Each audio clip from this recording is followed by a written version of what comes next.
couple seconds early. All right. Hi, everyone. My name is Sean, and I'm at a small rural library in Hayward, Wisconsin. Thank you for Future of AI for allowing me to present today and bring maybe a little bit of a different perspective to this conference or symposium, whatever we're calling it. So yeah, the title of my speech is Exploring, Educating, and Integrating Generative AI in a Rural Midwestern Public Library. Our official title is the Sherman and Ruth Weiss Community Library in Northwestern Hayward, Wisconsin. And just to give you a little bit of an idea of where we are, this is a very small collage that shows the front of our building. And in the bottom right, that was a picture I took yesterday of our circ desk and our front shelves. And in the bottom left is the finish line for the Birkebeiner on our main street. The American Birkie is probably the thing that Hayward is best known for. A little bit about me. My background is mainly in English literature and philosophy with an emphasis on ethics of new and emerging technologies. For a 4-year period, I was in the Netherlands working on a project on the ethics of human enhancement called Sienna. If you're interested in that, all of the resources are open access, and you can see that at sienna-project.eu. And yeah, I started working at this library last year, almost a year ago now, and I started following all the developments with generative AI a little bit longer than that. And a couple months in, I proposed to my library director, let's try and do something about AI. This is really advancing at a very rapid pace. So my first thought was maybe we could get something like a local chatbot up and running for reference use by staff for the most part. This didn't really get off the ground. I lacked the technical knowledge, and at that time, it was quite beyond our budget to get a machine that would reliably run something like that. So we pivoted, and the new idea was to run a community information session, and we did that last October. It was called Generative AI, What You Need to Know, Community Information Session. And in it, I covered the major developments in generative AI since the launch of GPT 3.5 through the middle of last year.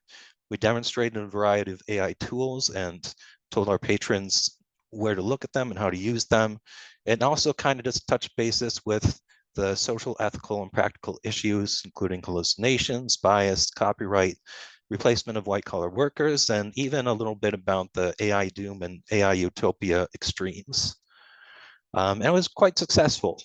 We had about 12 patrons attend, which that might sound like a low number, but for us, that's about average. We were very happy with it.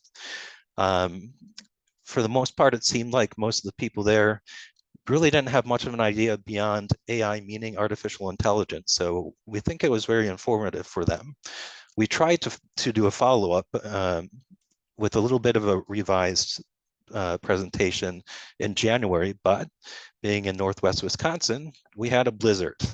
And to make matters even worse, Zoom crashed on us 3 times in a row. So that one didn't work out as well. But we tried, and after that, we started running a program called Hello Tech, which is we give patrons one-on-one help with their devices. They bring them in and they ask us questions and we try and solve them. It was a slow uptake at start, but we're starting to get a decent number of people in, and probably the right amount of people, because we don't really have the resources to expand too much more than what we're getting already. So it's going well for what it is. During all of this, I was thinking about integrating generative AI into my own workflow at the library as a library clerk. I was reading up on prompt engineering and kind of took the plunge, really using the stuff myself at work end of last year and early this year as the tools got kind of their 2.0, 3.0 upgrades when Bard became Gemini, when Claude went to 3.0, when GPT got Vision added. And I've also been trying to share the expertise that I'm gaining with my colleagues. We're a staff of 7. Um, so some of the things that I've used generative AI for already are some reference questions, and that's been a little bit hit or miss. A successful example was someone had a question about a passage of text that they wanted interpreted, and that kind of gave us some different ideas to think about. It was more of a creative request, more quantitative request. The patron came in and they swore that they knew of a book co-written by two authors, and they had about 5 plot points. And I tried using Gemini to figure out what the book's title was, and about half of the results were hallucinations. It was a mix of full-on hallucinations, a mix of wrong titles with correct descriptions, and correct descriptions with wrong titles. But that was an early warning. Like, yeah, we really got to pay attention and keep in mind that these things aren't always going to tell us the truth. So always double check. And the biggest thing I've used generative AI for so far is a project where we've been updating nature walk trail kiosks. So we've got a nature walk around a pond on our property, and we've got some kiosks that have information about the geology, about the wildlife, and about the history that hasn't really been touched except by the sun in 10 years. But we've lost most of those files. So what I thought to do, first of all, took a picture of everything, and then I used the open source upscale with a Y, to try and make the picture a little more legible, a little more readable. And then I asked Claude to transcribe the entire thing for me. And on this screen, you can kind of see how the upscale made the text a little more clear, and it even makes it pop out a little bit in the resize to fit on the screen on the side there. In the end, this was my final prompt to Claude. It was a bit of trial and error. Where I ended up was, please transcribe the text from the attached photograph exactly as it appears, word for word, without any changes, embellishments, or paraphrasing. Maintain any grammatical or spelling errors present in the original text. If any words are illegible or unclear, indicate them with illegible or unclear, rather than attempting to guess or infer the word. Do not correct or modernize any outdated or unconventional language or terminology. Refrain from adding any additional context or explanations beyond what it is explicitly stated in the text. And if you're familiar with prompt engineering, that's, I think, kind of a mid-level prompt. I started with transcribed the text in this photo, and I got a lot of wrong information coming out of that. And even in the final output with this prompt, if you look on the two passages that I took from the document, it gets the third sentence totally wrong, or the fourth sentence totally wrong. It starts getting wrong in the third sentence. So even with a detailed prompt like that on a pretty recent version of Claude, this was about 2 months ago, still need to look closely and edit some of it. So I've also been thinking about some future directions for AI in libraries, especially public libraries. And I think it's more helpful for staff than for patrons, at least if you're bringing something in for hands-on, because I think there's just too much a risk for misuse if we just have a terminal up with ChatGPT or a local Mistral or any of those engines running. But I'm curious if it could be a good idea to bring something like a local chatbot with a 20 billion token source model and feed it some of the information about our library. Probably not patron records, but maybe we could feed it our what's in our catalog and archive and get some ideas about how to recommend what we actually have at the library to our patrons. So some challenges and opportunities that I've found in the past months is it's been especially hard trying to teach some of our retired patrons. They've been very resistant to learn new computer skills. And it's also been a bit of a challenge, being that not everyone on our staff has full advanced tech literacy. So some of us are able to help our patrons with the questions, and some of us aren't. And I think it's one of these reasons is it's important to stay knowledgeable about generative AI developments. I really believe that public libraries is going to be a space that will be integral to communities, especially if things start going even faster, weirder, whatever is going on with the world. I hope I don't need to say more about that. Yeah, so I'll start wrapping up here. So I just wanted to share my perspective as a library clerk, not even a librarian, how I've been exploring the field of generative AI, how I've been trying to educate patrons at our public library, and how I've been trying to integrate these tools into the workflow. And that is the dialogue I have for you. We've got a couple more minutes. You may have noticed the pictures with quotes below them. These are all AI generated, and I've tried to, in some of them, show some of the bias that's still in image generators.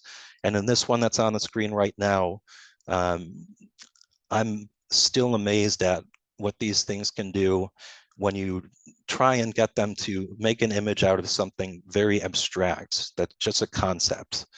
So we have some kind of world there with this pyramid of rectangles and circles and a sphere at the top. And the prompt for that was the conceptual rigor of exploration, education, and integration. I'm happy to take some questions now. I'm looking at the chat. Public libraries offering free access to fee AI tools. Not feasible for us. I hope that's something that will be feasible in the future. And yeah, I think the picture does kind of look like a space elevator. You're welcome, Chantel. Tim, we've started seeing more patrons coming with questions, but our primary patrons are either retired or they are parents with young children, and not too much in between. And it's mostly the people in between that are coming in with the question. So it's a little bit few and far between, but it has been ramping up, especially since the beginning of this year. Let's see, JS, do you feel like the amount of time spent crafting the prompts was worth it? Yeah, ultimately, I think it cut the time in half. And if I were to do it again, I think it would cut it down by like 75%. There was a learning curve doing that, but once I wrapped my head around it and got what I wanted out of it, it probably would have been about 45 minutes to an hour to transcribe everything by hand. And it was about 25 to 30 minutes with Claude. Let's see. IT department said as technology is changing so quick, they can't accommodate costs, right? Yeah, it's going so fast and it's still not slowing down. Do you think that Claude could read cursive writing? I do. I think it would have more errors, but it's impressed me with the ability to transcribe from images so far. AI literacy is indeed a pervasive need, even at this mini conference, paradigms and acronyms thrown around. Yes, yes, literacy, especially in communities where there might not be as many educational resources. I think the public library is one of the primary places that we're going to need to look to help us navigate in the coming months and coming years. Take-home kit at a public library, Crook County from Amber, murder mystery box with ChatGPT mystery. That's awesome. Yeah, I think little projects like that to try and integrate these new tools in just streamlining some of the more mundane tasks that we have to do for our programming, but also brainstorming and giving us some creative insights and ideas about what else we could do. Yeah, the transcription program is ongoing with Claude, and it's been a success so far. Yeah. Thank you everyone for showing up. I sorry I went so quickly through all that. I haven't done a presentation in a couple years, so I'm a little rusty here. So thanks for being a good sport, all yeah. Transcribe us. I haven't heard of that one, Donna. Yeah. I've got a few more minutes if anyone has comments or questions, or if you want to start getting ready for uh, the yeah, closing remarks in about 15 minutes here. Oh, yes. Okay. What did I use for images? It was actually a stable diffusion model through a image generator site called mage.space. And it's there are lots of options. And that's probably not the best one, but that's the one I've been using. Contact info, I forgot to get to the next slide. Here's my contact info. Sorry about that, guys. What are community libraries patrons using AI for? Not much yet. I'm trying to kind of push it when I'm helping people out with tech questions, but it's generally in our library, it's a much more basic stuff that we're helping people out with, like logging into email. But from there, I am trying to push a little bit. You can go to gemini.google.com and ask it a question in natural language, and you'll be surprised. Things like that, to try and kind of get the word out that this technology is here and it's not going away. It's just going to continue improving as we go forward. Anything else here? Any other comments or questions?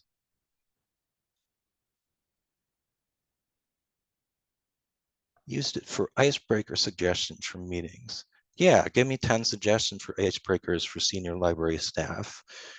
Yeah, I think the more creative asks are better than I kind of the failures that I've run into trying with Gemini and stuff is give me 10 suggestions of a book that's like this, because some of them are going to be hallucinated almost every single time, unless you are just very, very careful with the prompts. But even so, at this point, you have to double check everything. Given that the AI field is a rapidly evolving mess, I'm unwilling to pursue integrating it into daily operations until remote offerings are standardized. Yes, I think that's a smart approach, is especially with probably more of a larger staff and a better funded location in a bigger city area or something like that. Just make sure everything is actually kind of settled down before you get into things. Victoria, I considered using GenAI for Reader's Advisor, but yeah, found too many errors, exactly. And the fact that many AI tools are not up to date. Yes, the context window on these, on the largest of these is still sometimes 2022. So especially if you're trying to ask it for newer stuff, it's not the best tool yet. Giving me a role and yeah. Um, these chatbots as agents and companions is something that's really amazing and fascinating that I've been seeing a lot of people start to discuss, especially just in the past month or so. Writing thank you letters, absolutely. Pi, I've heard of Pi. Yeah, I've heard that's a good one. Um, I I was in the fellow who's going to give the keynote in just a few minutes here. He had some documents that I presume he will share again, that have a list of a lot of AI resources for all sorts of use cases. So if you missed that one and he doesn't provide the link, I suggest you check out his presentation. Yeah,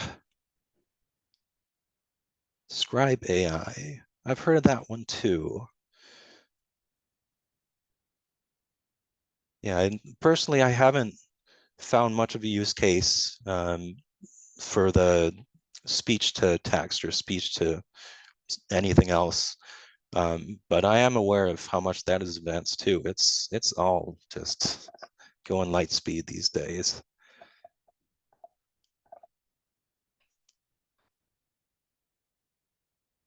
All right, we've got time for one or two more questions or comments to talk about since I went lightning speed through my presentation itself there.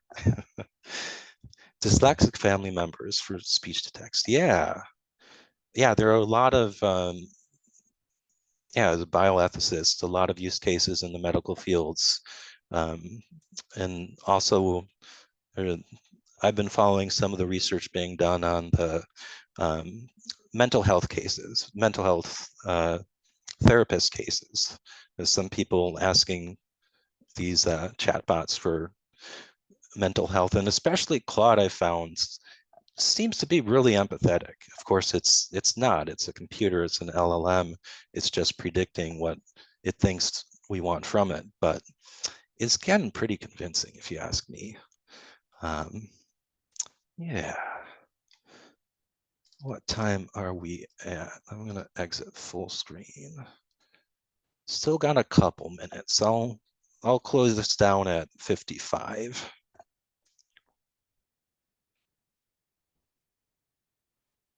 And we still got almost 100 people in the room. That's awesome. Perplexity, yes, I would be using that a lot more if I was still in higher academics. Um, I'm glad that these ideas were helpful. I'm very happy to have brought somewhat of a different perspective to this conference.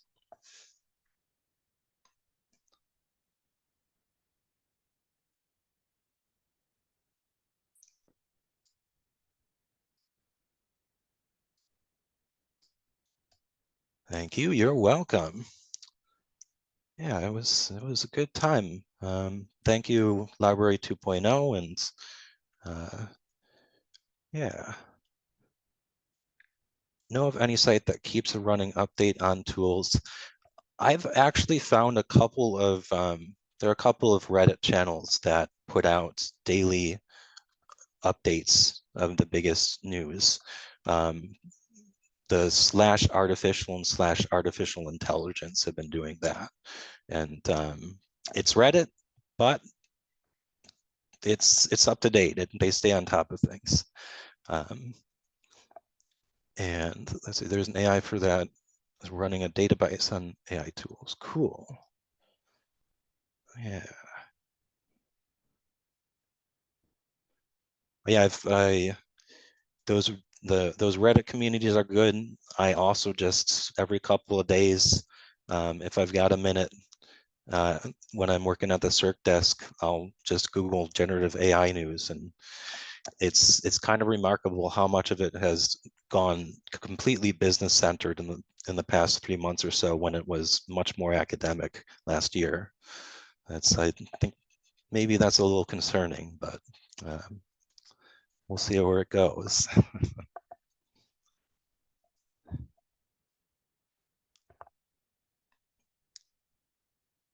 Thank you, the rural library folks, for showing up. I hope you got something out of my presentation here, the Q&A and um, the slides that I prepared.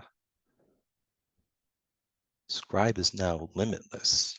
Okay.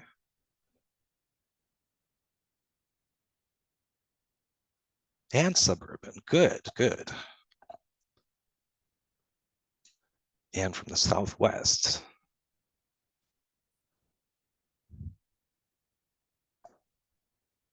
Last minute here before I close this out, and I'll be in the audience with y'all for the closing keynote.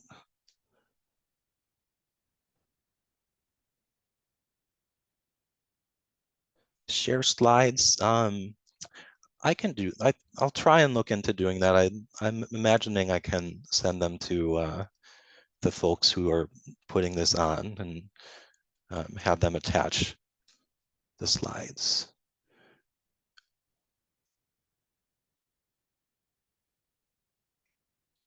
More annoyed by this than previous blockchain fad. as promised that made me tarnished by the hype and dubious ethics. That was kind of a big point of doing the initial community information session. And I'll end with this little tangent, was that this technology is paradigm shifting. Blockchain wasn't. Smartphones, it took quite a while.